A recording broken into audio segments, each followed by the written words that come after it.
Have you ever felt like the people around you are holding you back? Or maybe you've realized that being in the wrong company is affecting your thoughts and actions. Today we're diving into a powerful story from Sant Kabir that teaches us the importance of avoiding bad company. Sant Kabir was a 15th century poet and saint known for his deep wisdom.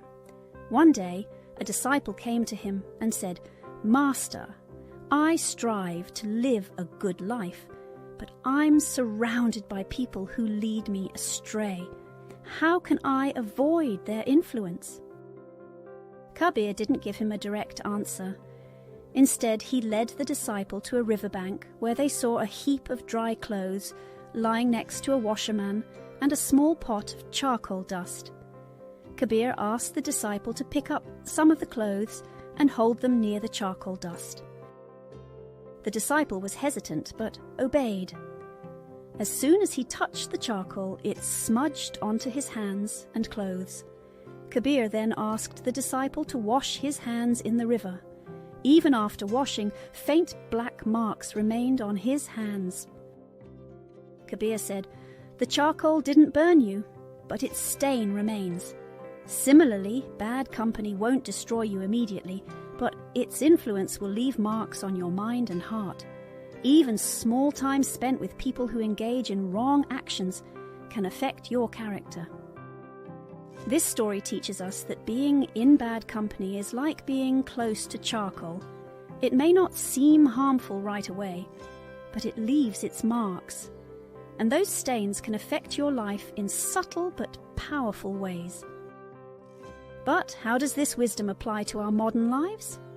First, understand the power of influence. The people around you have an enormous impact on your thoughts, habits, and ultimately your destiny. If you spend time around negativity, gossip, or toxic behavior, you will slowly start absorbing those traits, often without realizing it. Look at the example of Steve Jobs. He didn't just surround himself with smart people. He surrounded himself with innovators who shared his vision for the future. Imagine if he had spent his time with naysayers and people who lacked ambition. Apple might not exist today. And here's something to think about. If you spend time with 5 negative people, chances are you'll become the 6th. But if you spend time with 5 positive, driven people, their energy and mindset will rub off on you too. Second, bad company has long-term consequences. You might think, it's just a few hours here and there, but even small repeated exposure to negative influences can have a lasting impact on your mind and your future. Let's consider the tragic example of Amy Winehouse, the extraordinarily talented British singer. Despite her talent, she surrounded herself with people who encouraged her destructive behaviours.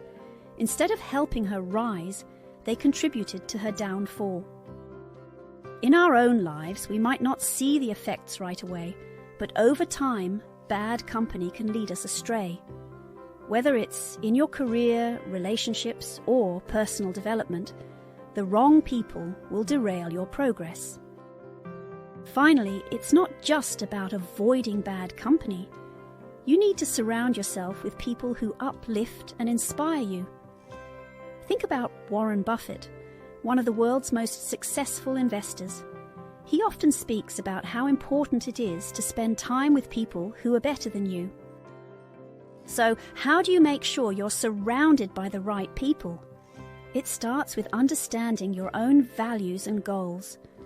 Once you're clear about what matters to you, seek out those who align with that vision. Let's go back to Kabir's story. The charcoal didn't burn the disciple, but it left a stain that was hard to remove. Bad company might not harm you right away, but its influence can leave lasting marks on your character. Kabir's wisdom reminds us that we must be vigilant about the company we keep, because even small negative influences can hold us back from our true potential. If this story resonated with you, don't forget to hit the subscribe button.